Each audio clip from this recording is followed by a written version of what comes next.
NEET net বিতর্কে বদল NTA কর্তা এনটিএ ডিজি সুবোধ কুমারকে বদল করে দিল কেন্দ্র।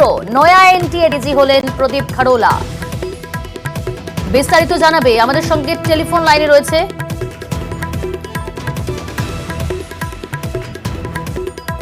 মৈত্রী রয়েছে আমাদের প্রতিনিধি টেলিফোন লাইনে। মৈত্রী, কি খবর রয়েছে এই বিষয়ে?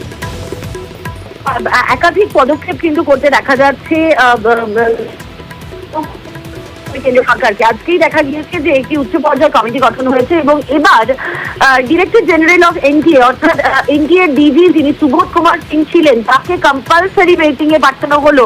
তাকে বদল করে দায়িত্ব দেওয়া হলো প্রদীপ সিং খাড়োলাকে, যিনি বর্তমানে ম্যানেজিং ডিরেক্টর ছিলেন আইটিপিও অর্থাৎ ইন্ডিয়া ট্রেড প্রমোশন অর্গানাইজেশনের তিনি ম্যানেজিং ডিরেক্টর ছিলেন এবং তিনি প্রাক্তন সচিব পর্যায়ে ছিলেন। তাকে অতিরিক্ত দায়িত্ব দেওয়া হয়েছে director general of national testing agency. জানি যে এনটিএ এবং নিট সহ একাধিক বিষয় নিয়ে কিন্তু বিতর্কই সরগরম এই মুহূর্তে। একদিকে বিরোধীরা তারা সান দিচ্ছেন তাদের বক্তব্য এবং তারা পরিষ্কারভাবেই ধর্মেন্দ্র প্রধান কেন্দ্রীয় শিক্ষামন্ত্রীর তার তরফ থেকে দায় স্বীকার করার দাবি জানাচ্ছেন এবং তার ইস্তফারও দাবি জানাচ্ছেন একাধিক বিরোধী দলের তরফ থেকে। অন্যদিকে নিট মামলা চলছে সুপ্রিম কোর্টে, সেখানে 8ই জুলাইয়ের মধ্যে এনটিএ কে তাদের নিজেদের জবাব জানাতে হবে।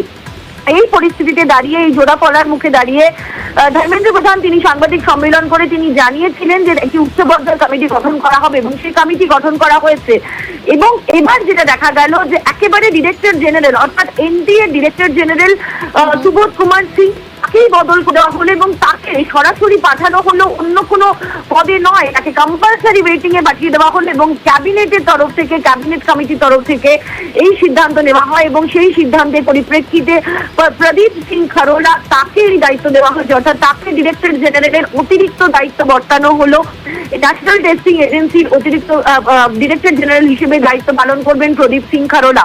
এক্ষেত্রে দাঁড়িয়ে যেটা মনে করা হচ্ছে যে কোথাও গিয়ে দাঁড়িয়ে নিট এবং নেট কেলেঙ্কারি নিয়ে যা ঘটছে গোটা দেশ জুড়ে যেভাবে একাধিক মামলা চলছে, বিরোধীরা সোচ্চার হচ্ছেন এবং এনডিএ সরকার গঠনের পরপরই এইভাবে গোটা ঘটনা প্রকাশ্যে চলে আসা, তার জেরে কিন্তু প্রবল অস্বস্তিতে রয়েছে কেন্দ্র সরকার। এবং যেহেতু আর কিছুদিনের মধ্যেই লোকসভা অধিবেশন শুরু হবে, তার আগে গোটা বিষয়টিকে যাতে কিছুটা হলেও নিয়ন্ত্রণের মধ্যে আনা যায় তার জন্যই কিন্তু একের পর এক দ্রুত পদক্ষেপ করছে কেন্দ্র সরকার তথা শিক্ষা মন্ত্রক। বেশ, ধন্যবাদ।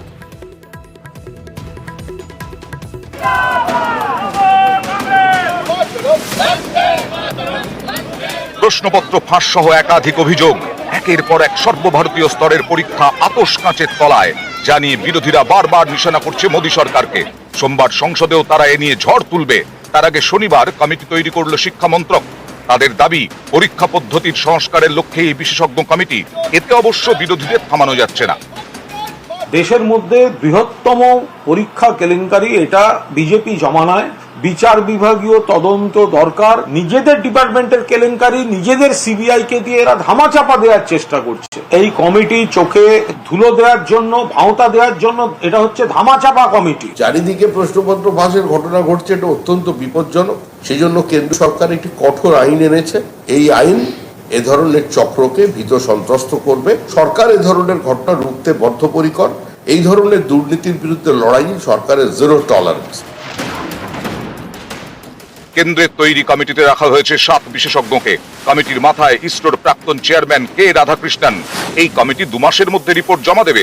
পরীক্ষা নেওয়ার পদ্ধতিতে কি কি বদল ঘটানো যেতে পারে তা নিয়েও সুপারিশ করবে। যেসব সর্বভারতীয় পরীক্ষা নিয়ে এত বিতর্ক, সেই সবকটি পরীক্ষায় নিয়েছে ন্যাশনাল টেস্টিং এজেন্সি বা এনটিএ। এই এনটিএ এর গঠন ও কাজ নিয়েও রিপোর্ট দেবে কমিটি। শনিবার এই কমিটি গঠনের বিজ্ঞপ্তি প্রকাশ করে শিক্ষা মন্ত্রক। ঠিক তার আগের দিন রাতে আবার একটি পরীক্ষা বাতিল করা হয়।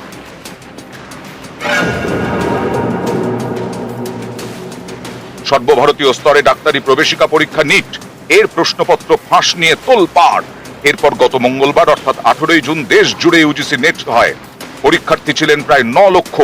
এই পরীক্ষার পরের দিনই কেন্দ্রীয় সরকার জানিয়ে দেয় পরীক্ষাটি বাতিল। খোদ শিক্ষামন্ত্রী দায় স্বীকার করেন, এও কবুল করেন যে প্রশ্নপত্র ফাঁস হয়ে গিয়েছে। এর 2 দিনের মধ্যে আরো একটি গুরুত্বপূর্ণ পরীক্ষা স্থগিত। শুক্রবার স্থগিত করা হয় সিএসআইআর ইউজিসি নেট। এটি মূলত বিজ্ঞান বিষয়ক কলেজে অধ্যাপনার চাকরি এবং পিএইচডির যোগ্যতা নির্ণায়ক পরীক্ষা। আগামী 25 এবং 27 জুন এই পরীক্ষা হওয়ার কথা ছিল। অনিবার্য কারণবশত এবং লজিস্টিক সমস্যার কারণে এই পরীক্ষা স্থগিত রাখা হচ্ছে বলে বিজ্ঞপ্তি দিয়ে জানিয়েছে এনটিএ।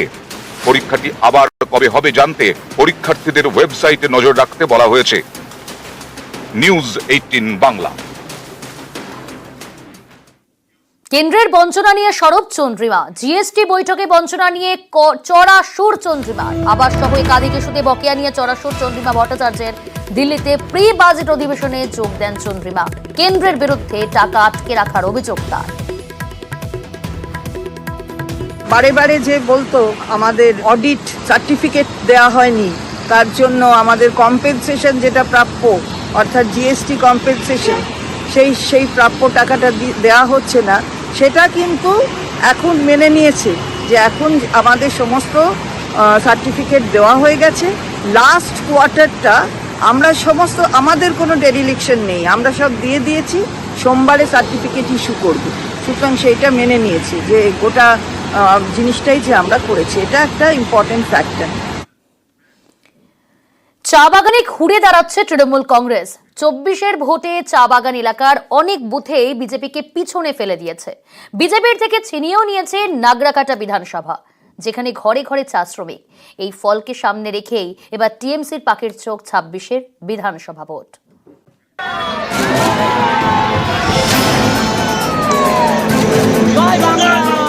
24-এর লোকসভা নির্বাচনে চা বলয়ের 3 আসনে হার, কিন্তু এই ফলের গভীরে গিয়ে অক্সিজেন খুঁজে পাচ্ছে ঘাসফুল শিবির। কারণ চা বলয়ের অনেক বুথেই এগিয়ে তৃণমূল। দার্জিলিং, জলপাইগুড়ি এবং আলিপুরদুয়ার চা বলয়ের মধ্যে পড়ে এই 3 লোকসভা আসন। 19-এর মতো 24-এও এই 3টি আসনেই জিতেছে বিজেপি। কিন্তু এবার বিজেপির জয়ের ব্যবধান অনেকটাই কমেছে।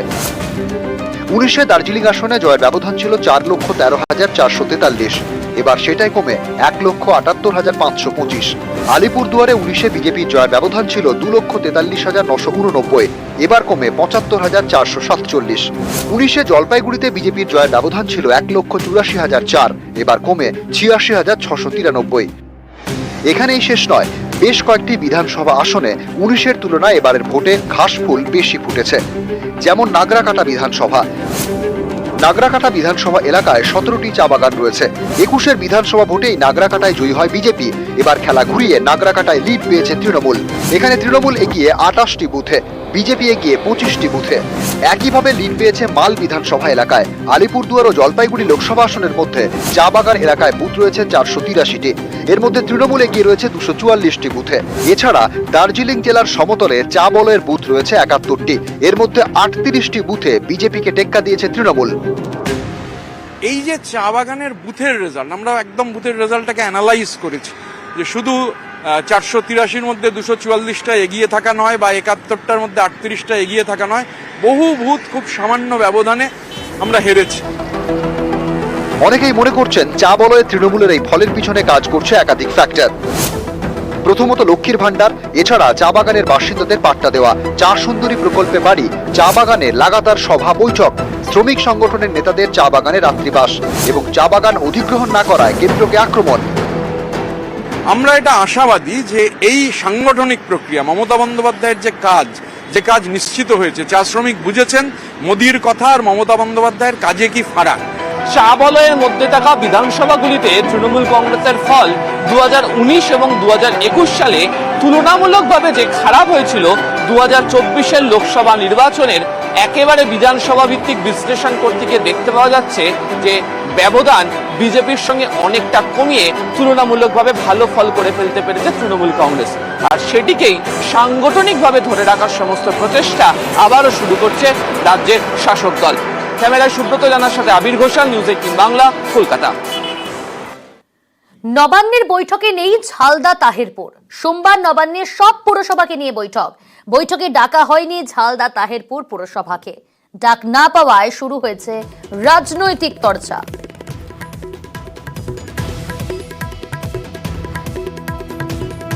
রাজ্যের পুরো নগর উন্নয়ন দপ্তরটা কি তৃণমূল কংগ্রেসের এক্সটেন্ডেড ডিপার্টমেন্ট? ওটা কি তৃণমূল কংগ্রেসের দপ্তর নাকি? নোটিশে লেখা হচ্ছে all municipalities except Taherpur and Jhalda municipality. কেন? যে দুটো মিউনিসিপ্যালিটিকে ডাকেননি, একটা সিপিএম এর যেত আর একটা কংগ্রেসের জেতা জয় হয়েছে কিন্তু ভয় যাচ্ছে না, এটা আসলে বক্রার আলোচনা হবে ওখানে। এটা আমাদের নিজেদের কোনো টেকনিক্যাল মিটিং আছে, যে যে পৌরসভার দরকার হয়েছে সেগুলোকে ডাকা হয়েছে, যেগুলো পৌরসভার দরকার হয়নি সেগুলোকে ডাকা হয়নি। আননেসেসারি কেন চেয়ারম্যান গুলোকে ডেকে নিয়ে এসে কলকাতা পর্যন্ত টেনে নিয়ে আসুন, সেগুলোকে করা হয়নি। যাদের দরকার হয়েছে তাদের ও ডেকেছে। আর এটা আমাদের এতে না, নবান্নয় মিটিংটা। যাদের পৌর সমস্যা আছে ওরা খুব ভালো পৌরসভা চালাচ্ছে, ওদের আননেসেসারি কেন ডাকতে যাবে। ফের ভারত বাংলাদেশ সুসম্পর্কে শান। দিল্লিতে বৈঠকে মোদি হাসিনা, হায়দ্রাবাদ হাউসে আলোচনার টেবিলে দুই প্রধানমন্ত্রী। সমঝোতা মজবুত করতে সই হতে পারে একাধিক দ্বিপাক্ষিক চুক্তি।